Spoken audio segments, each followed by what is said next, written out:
नई विधानसभा का पहला सत्र कल से हो रहा है शुरू।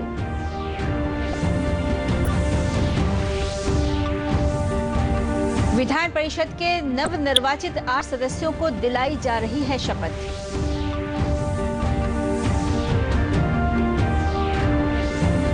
गया में पुलिस मुठभेड़ में 10 लाख का इनामी नक्सली मारा गया, 2 ग्रामीणों की भी हुई मौत।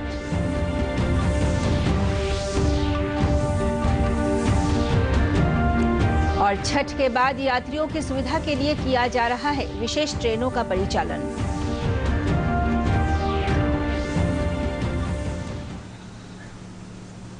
नमस्कार, समाचारों में आपका स्वागत है। मैं हूं मिनती और अब समाचार विस्तार से।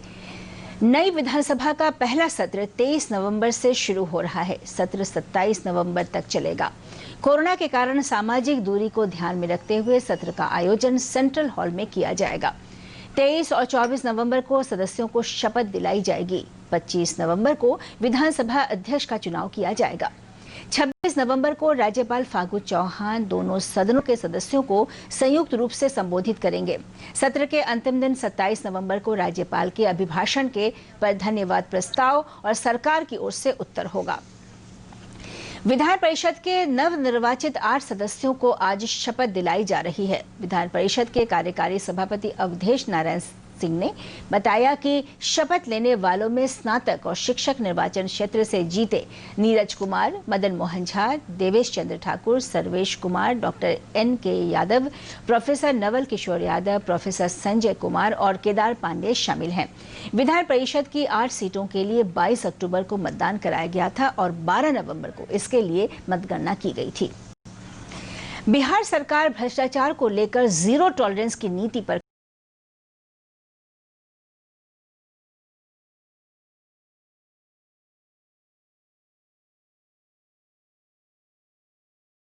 चौधरी पर चल रहे भ्रष्टाचार के मामलों के पुलिस विभाग से पुष्टि होने के बाद तुरंत ही इस्तीफे की कार्रवाई हुई। वहीं प्रेस वार्ता को संबोधित करते हुए जदयू के वरिष्ठ नेता वशिष्ठ नारायण सिंह ने कहा कि मेवालाल चौधरी ने इस्तीफा देकर अन्य नेताओं के सामने एक उदाहरण पेश किया है।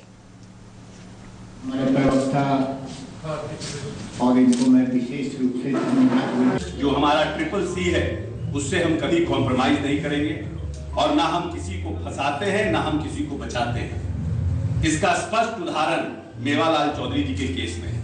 16 तारीख को मेवालाल चौधरी जी ओथ लेते हैं। 17 तारीख को हमारे SP ने अभियोजन की स्वीकृति की मांग की कि हमें अभियोजन की स्वीकृति दी जाए। 17 तारीख को माननीय नेता को जानकारी मिलती है। 17 को अभियोजन की स्वीकृति मांगी गई, 18 को नेता को जानकारी मिलती है और 19 को उनका इस्तीफा होता है। कि मेवालाल चौधरी ने अपने पद से परित्याग करके एक बड़ा ही अच्छा उदाहरण प्रस्तुत किया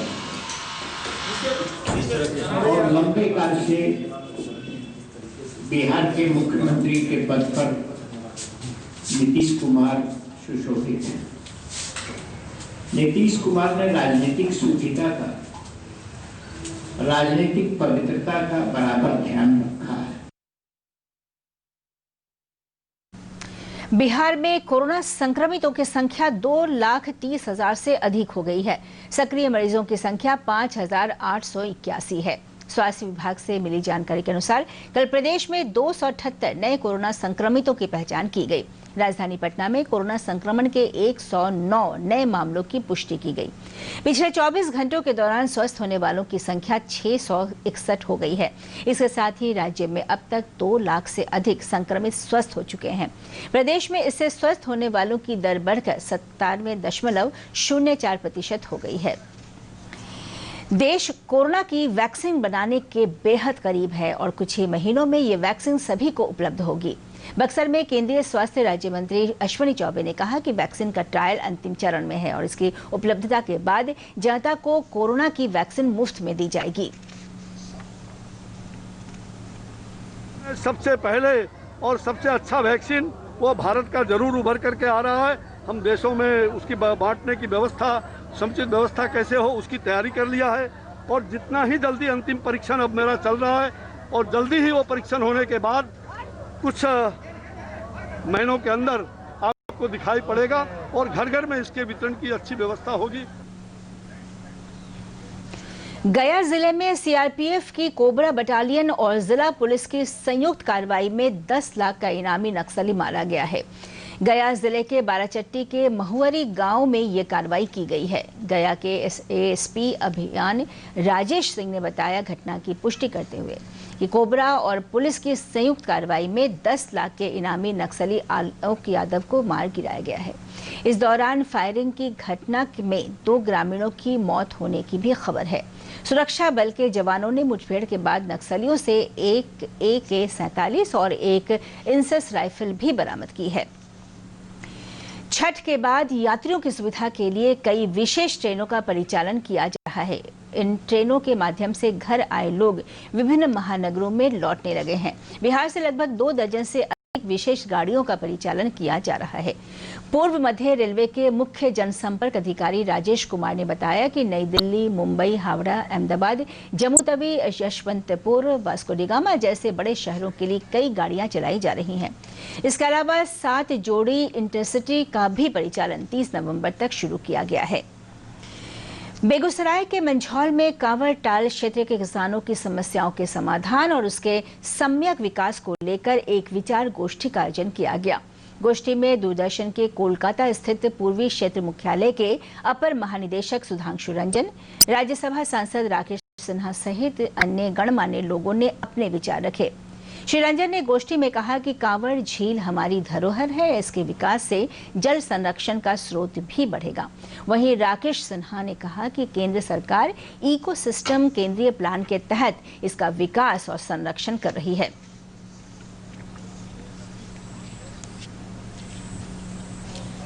बातों होते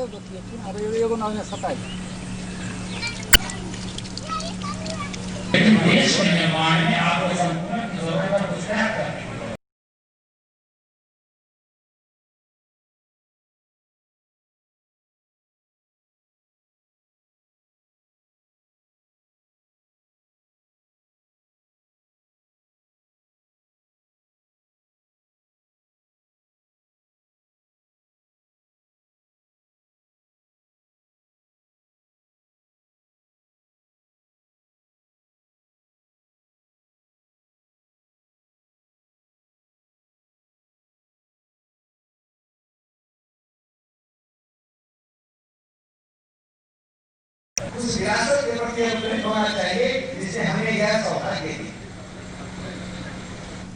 सहरसा जिले के सलखुआ प्रखंड में जीविका दीदियों ने कई महिलाओं की जिंदगी बदल दी है। जो महिलाएं कभी पैसे के अभाव में दाने दाने को मोहताज थी, आज वो खुद का व्यवसाय कर रही हैं। पेश है एक रिपोर्ट। सलखुआ प्रखंड जो कभी बाढ़ तो कभी सुखाड़ से जूझता है, ऐसे में वहां रह रहे लोगों की आर्थिक स्थिति बहुत ही दयनीय रहती है।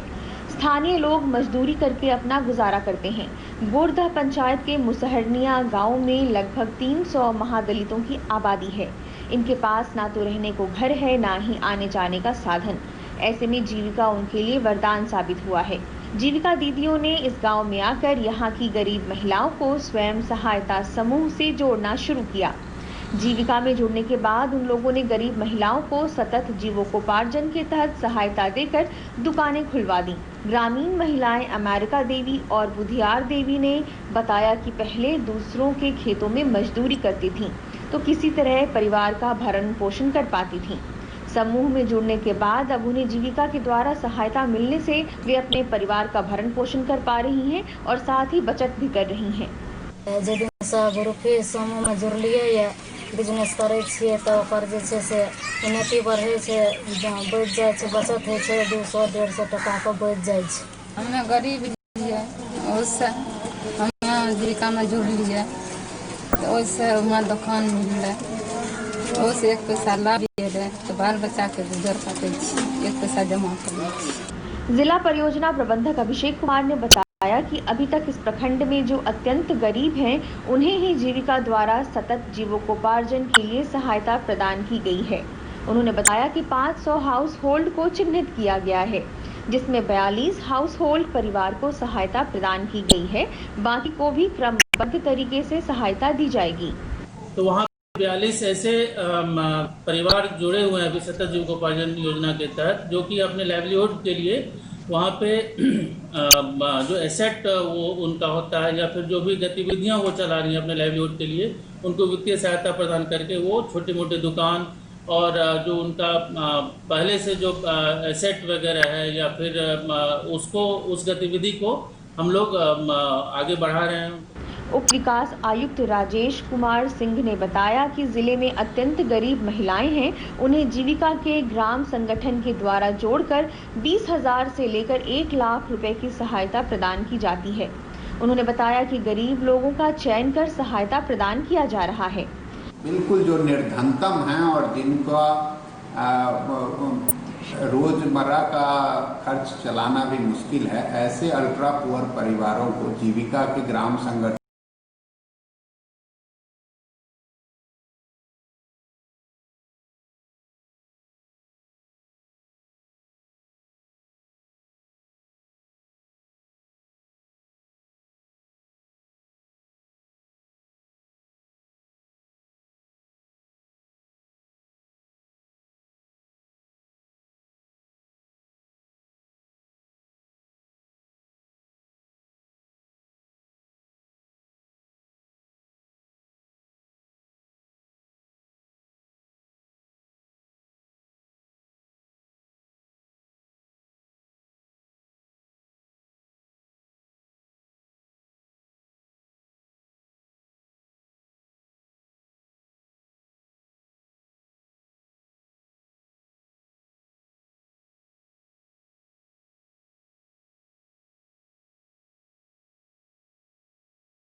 की है।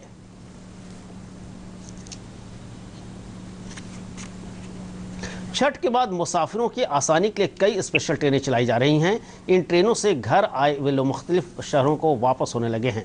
बिहार से तकरीबन 2 दर्जन से ज़्यादा खुसूसी गाड़ियां चलाई जा रही हैं। वस्त मशरक़ी रेलवे के चीफ PRO राजेश कुमार ने बताया कि नई दिल्ली, मुंबई, हावड़ा, अहमदाबाद, जम्मू तवी, यशवंतपुर, वास्को डी गामा जैसे बड़े शहरों के लिए कई ट्रेनें चलाई जा रही हैं। इसके अलावा 7 जोड़ी इंटरसिटी भी 30 नवंबर तक के लिए शुरू की गई है।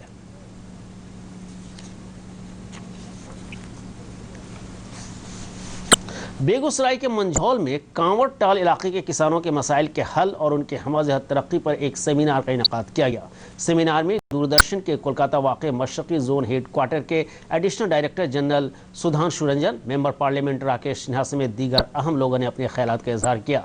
जनाब रंजन ने सेमिनार में कहा कि कांवड़ झील हमारी विरासत है और इसके फ़रोग से आबी तहफ़्फ़ुज़ के वसीले में भी इजाफा होगा। वहीं राकेश सिन्हा ने कहा कि मरकज़ी हुकूमत इकोसिस्टम सेंट्रल प्लान के तहत इसका फ़रोग और तहफ़्फ़ुज़ कर रही है।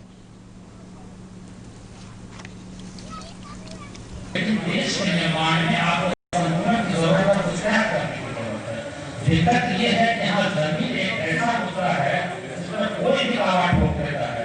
किसी जमीन का कोई खाता होता ही नहीं है। एक जमीन 4 बार मिलती है।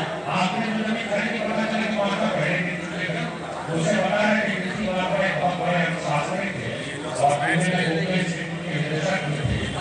दुनिया के मानचित्र पर कांवड़ झील है तो कांवड़ झील है तो मंझौल दुनिया के मानचित्र पर है। मंझौल के साथ टक्कर होना चाहिए। इसकी विरासत में इसके भूत को वर्तमान और वर्तमान को भविष्य बना दिया। ये कांवड़ झील के लिए हम सबको उस विरासत के प्रति अनुकूल होना चाहिए जिससे हमें यह सौभाग्य दी। सहरसा जिले के सलखा ब्लॉक में जीविका दीदियों ने कई औरतों की ज़िंदगी बदल दी है। जो खातून कभी पैसे की कमी से दाने दाने को मोहताज थी, वो आज अपनी तजारत कर रही हैं। पेश एक रिपोर्ट। वह प्रखंड जो कभी बाढ़ तो कभी सुखाड़ से जूझता है, ऐसे में वहां रह रहे लोगों की आर्थिक स्थिति बहुत ही दयनीय रहती है। स्थानीय लोग मजदूरी करके अपना गुजारा करते हैं। गोरदा पंचायत के मुसहरनिया गांव में लगभग 300 महादलितों की आबादी है। इनके पास ना तो रहने को घर है, ना ही आने जाने का साधन। ऐसे में जीविका उनके लिए वरदान साबित हुआ है। जीविका दीदियों ने इस गांव में आकर यहां की गरीब महिलाओं को स्वयं सहायता समूह से जोड़ना शुरू किया। जीविका में जुड़ने के बाद उन लोगों ने गरीब महिलाओं को सतत जीवकोपार्जन के तहत सहायता देकर दुकानें खुलवा दी। ग्रामीण महिलाएं अमेरिका देवी और बुधियार देवी ने बताया कि पहले दूसरों के खेतों में मजदूरी करती थीं, तो किसी तरह परिवार का भरण पोषण कर पाती थीं। समूह में जुड़ने के बाद अब उन्हें जीविका के द्वारा सहायता मिलने से वे अपने परिवार का भरण पोषण कर पा रही हैं और साथ ही बचत भी कर रही हैं। जदिन से ग्रुपे समूह में जुड़लिए या बिजनेस करे छिए तो ओकर जे छै से उन्नति बढ़े छै, बढ़ जाए छै, बचत होइ छै, 200-150 टका के बढ़ जाए छै। हमें गरीब रहिए, उससे हमें जीविका में जुड़लिए तो उससे हमें दुकान मिललै, उससे 1 पैसा लाभ एलै तो बाल बच्चा के गुजर सकै छी, 1 पैसा जमा कर छी। जिला परियोजना प्रबंधक अभिषेक कुमार ने बताया कि अभी तक इस प्रखंड में जो अत्यंत गरीब हैं, उन्हें ही जीविका द्वारा सतत जीवकोपार्जन के लिए सहायता प्रदान की गई है। उन्होंने बताया कि 500 हाउस होल्ड को चिन्हित किया गया है, जिसमें 42 हाउस होल्ड परिवार को सहायता प्रदान की गई है। बाकी को भी क्रमबद्ध तरीके से सहायता दी जाएगी। तो वहाँ पे 42 ऐसे परिवार जुड़े हुए हैं अभी सतत जीविकोपार्जन योजना के तहत, जो कि अपने लाइवलीहुड के लिए वहाँ पे जो एसेट वो उनका होता है या फिर जो भी गतिविधियाँ वो चला रही हैं अपने लाइवलीहुड के लिए, उनको वित्तीय सहायता प्रदान करके वो छोटे मोटे दुकान और जो उनका पहले से जो एसेट वगैरह है या फिर उसको उस गतिविधि को हम लोग आगे बढ़ा रहे हैं। उप विकास आयुक्त राजेश कुमार सिंह ने बताया कि जिले में अत्यंत गरीब महिलाएं हैं, उन्हें जीविका के ग्राम संगठन के द्वारा जोड़कर 20,000 से लेकर 1 लाख रुपए की सहायता प्रदान की जाती है। उन्होंने बताया कि गरीब लोगों का चयन कर सहायता प्रदान किया जा रहा है। बिल्कुल जो निर्धनतम हैं और जिनका रोजमर्रा का खर्च चलाना भी मुश्किल है, ऐसे अल्ट्रा पुअर परिवारों को जीविका के ग्राम संगठन के माध्यम से चयनित किया जा रहा। अभी तक हमारे यहाँ 3,926 ऐसे लोगों का चयन किया गया है। इसमें प्रावधान है कि हम लोग इनको जीविकोपार्जन के लिए अपना ये कारोबार चलाएं। तो जीविका के ग्राम संगठन के माध्यम से ही इनको 20,000 रुपये से लेके 1 लाख रुपए तक शुरुआती तौर पर 20,000 रुपये दिया जाता है। इस इलाके में निर्धन और गरीब लोगों की जिंदगी को बदलने में जीविका महत्वपूर्ण भूमिका निभा रहा है। जीविका समाज के अंतिम पायदान पर रहने वाले लोगों के आर्थिक और सामाजिक जीवन को बदलने में बेहद कारगर साबित हो रहा है। सहरसा से आनंद झा की रिपोर्ट, दूरदर्शन समाचार, पटना। और अब 3 मिनट में 10 खबरें।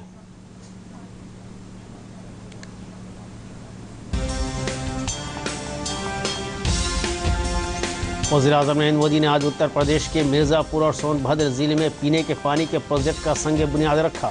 इससे 42 लाख की आबादी को फायदा मिलेगा।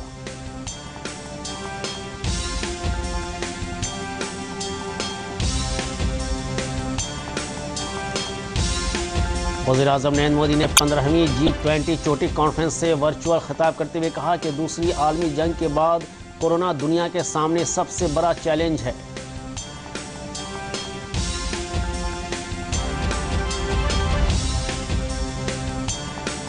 लोकसभा स्पीकर ओम बिरला ने 23 नवंबर को यौम आइन से पहले आज नामा निगारों से खिताब करते हुए कहा कि आइन हमारे मुल्क की उम्मीदों की जिंदा जावेद दस्तावेज है।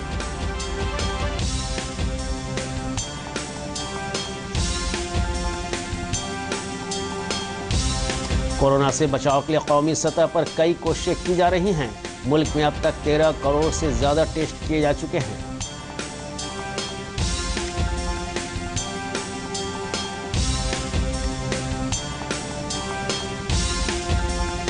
मुल्क में कोरोना से सेहतमंद होने की शरह बढ़कर 93.69% हो गई है। शरह मौत भी कम होकर 1.46% रह गई है।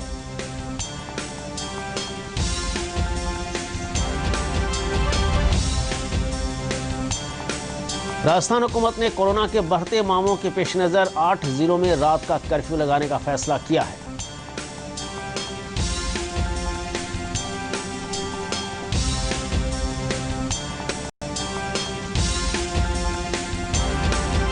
मध्य प्रदेश में भी कोरोना की तौसीक को रोकने के लिए कुछ जिलों में रात का कर्फ्यू लगाया जा रहा है।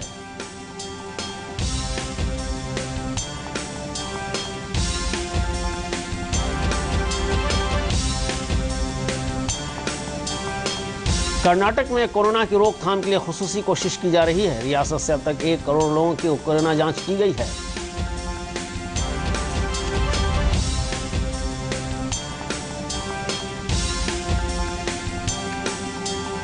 मरकजी वजीर तालीम रमेश पोखरियाल निशंक को लंदन के इदारे ने उनकी अदबी खिदमात के लिए वाक़यान चोटी एजाज से सरफराज किया है।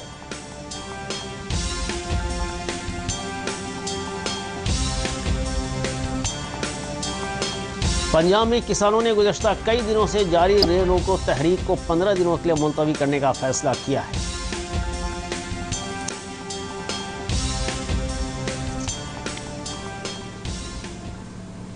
और आखिर में खास खबरें एक बार फिर।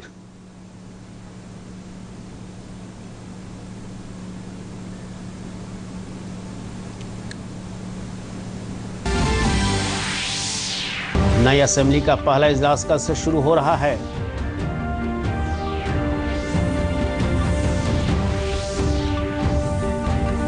कानून साज कौंसिल के 9 मुंतखब 8 अरकान को हलफ दिलाया जा रहा है।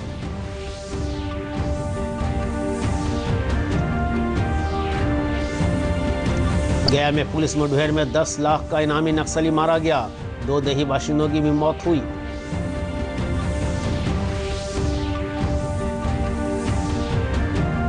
और छठ के बाद मुसाफिरों की सहूलत के लिए खुसूसी ट्रेनें चलाई जा रही हैं।